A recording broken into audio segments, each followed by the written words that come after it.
Stvkt Skateboard. How's it going, guys? Welcome back to Stvkt Skateboarding. I'm Jesse Slammarella, and today we are going to be doing part one of a series that I'm going to be calling Things That Affect Your Skateboard. And today we're going to be doing the most obvious one, the deck, and how it will affect all your tricks. Mostly, all of this just will generally affect your tricks, performance, speed, spinning, whatever. So, the first thing about your deck that you're going to notice is probably the size, and you're going to get sizes between 7.5 and 8.5 in general if you're going with the most basic skateboard being the adult sized popsicle stick boards. Now, the thing about the size and what it's going to affect, besides just all your tricks in general, is the weight. So it's going to be heavier or lighter depending on what size board you get. Duh. The flip speed, if you have a wider board, it's going to flip slower for kick flips, heel flips, etc. If you have a skinnier board, like closer to the 7.5 or 7.75 range, they're probably going to spin a little quicker. So if you give your tricks like the extra oomph on these kind of boards, if you're used to bigger boards, they're going to over-rotate and you're going to give your life to the primo gods. So just be aware what kind of flick power you think you're going to have and what tricks you're going to want to do with your board. So it's going to depend on what size you need, because from what I've discovered, you basically need the size of board that matches your skating style, not your weight mostly, or your height, or your shoe size, because you could have a size 12 in shoes but only really require a 7.75 in deck. It doesn't matter. So basically a 7.75 range on the skinnier scale is going to allow you to do more tech stuff. So 3 flips, kick flips, stuff like that involves a lot of rotating of the board and quickly to, you know, get the trick done before you have to land on the thing again. Because I don't know about you, but when you're going on 35 years old and 185 pounds, the ground tends to come up really quick on you. So there's that to consider. So besides the weight and the flip speed, there's also a thing called stability that the size of your board is going to affect. Now, the stability is mostly things like landing gaps, carving bowls, doing drops, stuff like that.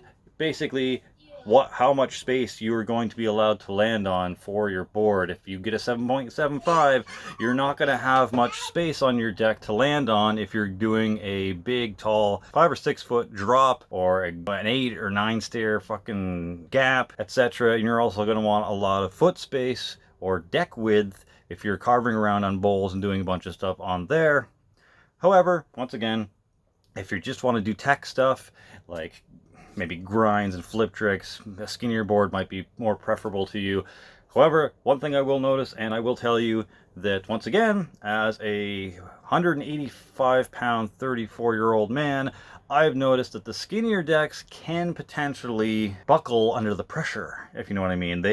You'll have some pressure cracks more, you'll have a risk of snapping your nose or tail when you land down with full force on the skinnier decks. The wider decks obviously have more to land on and thus a greater yield when it comes to weight and pressure. So the only other thing I could think of that will affect your board when it comes to the size is the sliding space. So obviously, since it's a 7.5 would be a skinnier deck, there's less sliding space, therefore less friction. If you have a wider deck, like an 8.5, your board slides are going to feel heavy and sluggish, and there's going to be a lot to push through. So that's it that I can think of for the size that will affect your board. Next thing is the shape. Now, I don't really have too much to say about this. I have a couple of little snippet kind of additives to talk about, but generally, when I'm speaking of shape, I mean your general popsicle stick boards, i.e. this popsicle stick shape. That will probably just give you an overall average general ability to perform what you're doing. Now, besides the popsicle shape, you'll also have tapered boards, and once again, that would be when the popsicle stick shape curves in sooner and is more pointier at the top with less nose or tail on the sides of your kick. So what that will probably do or help you with is scooping tricks. So pressures, 360 flips, varial flips, impossibles, things like that that'll allow you to scoop the board without much drag. And on the opposite end of the scale, of course, is oblong boards, or boards with different shapes at both ends that aren't tapered, or popsicle, etc. Now, oblong boards will have the opposite effect. So instead of being quick to point at the top, it'll probably be more rounded and then curve at the top. So like a more square shaped tail, not literally square, but like more oblong, hence the name oblong. And the only thing I could think that would help your ability to do would be slides, because if there's more room for your foot to sit on the board, the less likely your toe or your heel is going to be dragging on the curb or the coping or the bar or the rail or whatever you're sliding on. So I guess that's what having a wider tail or nose would be good for. Now the last shape, I'm not going to get into like super duper wild crazy specific shapes that kind of came out like recently, but the other shape is the old school shape, and that is having no nose, but just having like that square tail. I'm not exactly sure what the benefits of that shape would be. The only thing I could think of was maybe carving. So it would help maybe more in bowls or hill bombing or stuff like that. But I'm not 100% sure, so this is where you guys come into play. If you know what the old school shape helps with more and what the better benefits of that kind of shape is, please let me know in the comment section below. Alright, besides size and shape, we also have the wheelbase. And if you don't know what wheelbase is, it's the space between the front of your trucks here and here.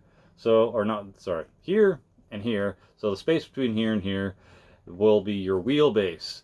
Shorter wheelbases will probably be more helpful for people who are shorter and need a board that's a little less long. Longer wheelbases, the opposite. So longer wheelbases are probably better or more beneficial to those who are taller and adults that have some long legs. That was really dumb. So let's talk about what the wheelbase affects, really. The shorter and longer the wheelbase is, it basically will affect the pivot zone, which is the flat space from your kick to the back of your wheelbase. So the back of the wheelbase to the kick is what that affects too, and I'll explain a little bit more about that. So the space on this one is about 2 fingers worth of flat space before the nose on this actually comes up. I'm going to assume the tail's the same. Sometimes they're different, but no, once again, it's basically 2 fingers length before the tail starts going up from the wheelbase. So it's a short pivot space, or pivot zone rather, and that means that you have a little bit more of a angle for when your board's sitting on the ground, and will mean you'll have to push harder before you get the pop. So that's another thing that affects mostly wheelbase wise, is the pop. The pivot zone will also depend on the trucks that you need to get, because your trucks also affect where the pivot is on your skateboard. If you got wheels that are centered more towards the inside of the wheelbase, that's gonna make your pop a little flat and more low, and maybe not give you the high range you want. But if your wheels are set back further, that's gonna make your pivot point like really crazy and wild. So let's say what the difference is there and what benefits there would be to having wheels back further on your trucks for where your trucks are gonna sit. So if I had, let's say, 3 or maybe 3.5 fingers worth of flat space, that would be where the trucks that are set further back or have wheels set further back would come into play, because it would give you that Goldilocks zone where it's the perfect amount of pop and pivot without causing your legs to have to really shove down to get your front trucks up. And that's another thing that the wheelbase and the whole pivot zone will affect, is the weight feel of the board. If you have to put a lot more pressure in to make your tail click off the ground, the heavier it's going to make your trucks feel, even if you got some titanium hollow lights, whether that be Venture, Thunder, Indy, whatever you want to ride, and you'll feel it. Even on the shorter boards or skinnier boards, if you don't have a proper pivot zone or wheelbase or flat space here, then you'll definitely feel it. It'll feel weak if it's too far in, and it'll feel really strong or weighty. It'll make your front trucks feel like they weigh a ton if it's too far back, and you have to really slam down in there. So once again, if you have trucks that are set way back, you're going to want probably 3 or 3.5 finger lengths of wheelbase space, or sorry, the pivot zone on the flat space from the back of the wheelbase to the nose or tail. Whereas if you have wheels that are set closer to the front of the wheelbase of the trucks, you're going to want something that has a shorter amount of pivot space or wheelbase zone here between the base of your trucks and the kick. So if you have like 2 fingers or 1.5 fingers worth, you will definitely want a truck base that is closer to the inside of your board, just so you have the proper pivot and allow you to get the proper pop and weight feel. So that's actually one of the bigger things that can affect your tricks and your session, is the wheelbase, the pivot zone, and the trucks that you have that go along with that. So make sure you pay attention to that. I watch a channel called Ben DeGrasse. I'm probably pronouncing his last name wrong. I will try to link it up in the description box below. He goes through a lot of this in his earlier videos, but this is from what I've researched so far, and I want to let you guys know, because I don't feel a lot of people probably know too much about this. They just get out there and skate and figure shit'll just happen whichever way it happens. So there's that. Pop is another thing that will affect your board. Now, what creates pop and what takes away from pop?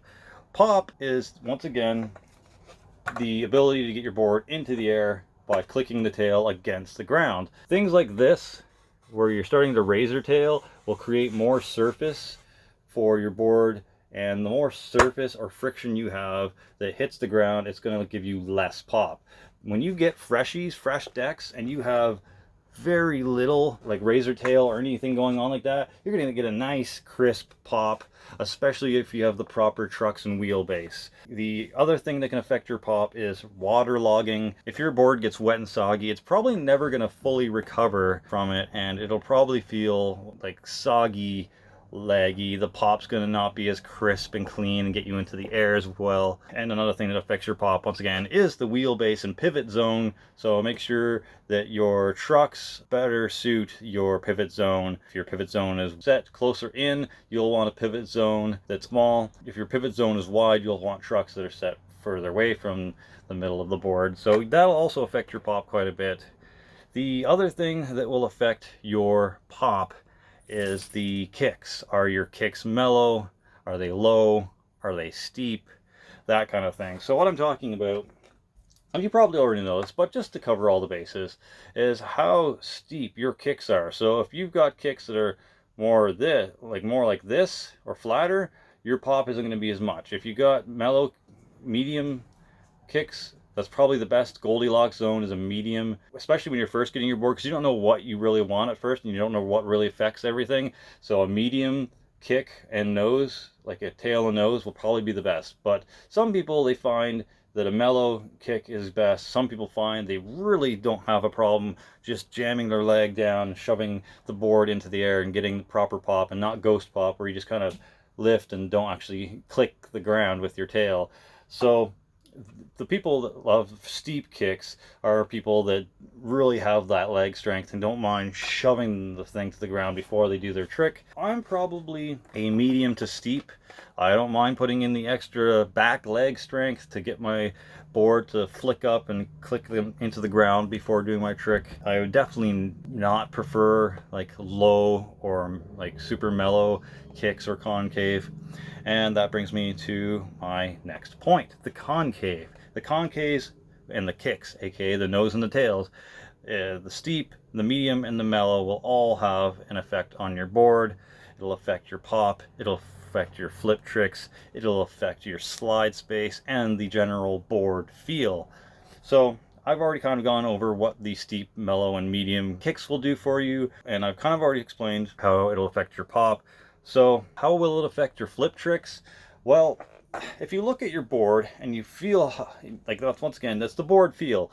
When you put your foot on the board, you can kind of feel the back and the front concave and how your foot sits on it. So if you are able to feel that a bit, you'll know what I mean. If it's really, really mellow or low concave, I personally feel that it won't give you the best heels or kick flips, even though most people will tell you you have to perform them like an ollie, just flicking off the front or the back side of the nose to get it. But for me, sometimes it isn't quite like that, depending on what I'm trying to kick flip or heel flip, if I can heel flip. And sometimes if I just want to do a quick one, I will actually do my kick flip off of the side of the board just before the nose. Or my heel flip, I'll flick off the concave. So if there's no concave, there's nothing for me to flick off of, and I really have to put the pressure in the back of the tail here to angle it up so that when I flick my foot forward, it hits the board enough to make it do the heel flip, as opposed to ollieing up and flicking off the nose. So it depends on how you really want to perform it or what you're doing. I feel that medium to steep concave will also really help with your flip tricks and the board feel. I don't like having a flat board. I don't like having a mellow kind of kick or concave. I do prefer, like I said, the medium or the steep. The thing I didn't really quite cover before we end this video is the slide space. Now, when a board is concave, that means it's not flat, so that means it's round. And the rounded part, if it's more round, there's going to be less touching your rails and board slides, even with the board flex, because a board doesn't just perfectly stay this shape 100% of the time when you're skating. If you put some weight on the tails and you slide on something, your board's going to bend a bit, so therefore flattening out the concave just a teeny bit, and you're also going to get that extra friction. But if you've got a lot of concave and there's a lot of curve, there's going to be less of your board touching, like the area here will be shortened. So the more concave you have, the shorter the space that you're going to be sliding on. If it's a flatter board, you're going to be sliding on way more board. So the more board you're sliding, the more friction you have, and the harder you have to push through the slide. That's all a bunch of things to consider when getting your deck. I don't expect you guys to, at least the new guys just starting skateboarding, to know all this right away. This is why we have videos like this, and you might not even know to look up this kind of information. I know when I first started skateboarding, I had no idea about any of this. I just grabbed the coolest looking board on the wall and I was done. I just didn't know why things affected my board. I didn't know why my board did or didn't flip with that board or this board. The only thing I really knew about back then was pop. Does this board have a good pop or not? Or is this board too heavy or not?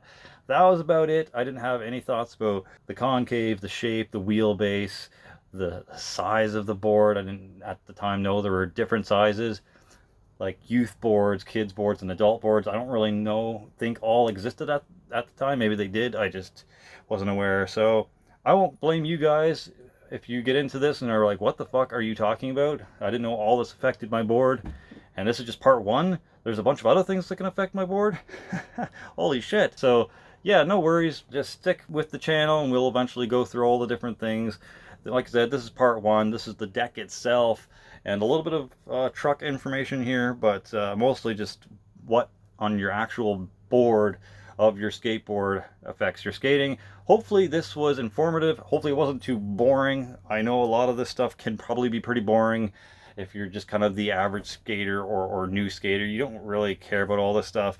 But if you want the optimal performance out of your board, then this is good stuff to know. Stick around for parts 2, 3, and 4 at least, because I'm going to be covering wheels, trucks, and bearings. I'm not sure if I'm going to cover anything else, but at least wheels, trucks, and bearings I'm going to be covering as well eventually. So cheers, guys. Thanks for watching. I'm Jesse Slammerella. Keep skateboarding. This is Jesse Slammerella.